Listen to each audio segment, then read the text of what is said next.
আপনার customise channel যে সেটিংসটা রয়েছে আপনার চ্যানেলের মধ্যে, কাস্টমাইজ চ্যানেল সেটিংসে আপনি চলে আসবেন। ড্যাশবোর্ডের মধ্যে কিন্তু আপনার এই অপশনটা পেয়ে যাবেন। অ্যান্ড হচ্ছে কাস্টমাইজ চ্যানেলটা যখন ওপেন হবে, ওপেন করার পরে আপনি বাম পাশে মেনু সেকশনের মধ্যে থেকে সেটিংস অপশনটা চুজ করবেন।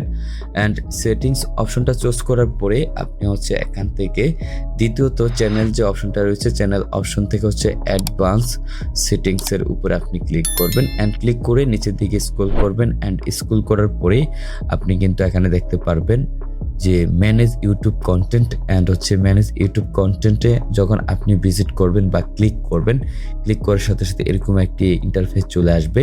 অ্যান্ড আপনি এগিন নিচের দিকে স্ক্রল করবেন, ওকে, এবং আপনাকে এখান থেকে ফাইন্ড আউট করতে হবে ইউটিউব অ্যাকাউন্টটা ডিলিট করার জন্য। অ্যান্ড বাম পাশে মেনু সেকশনের মধ্যে থেকে অ্যাডভান্স সেটিংসে ক্লিক করবেন।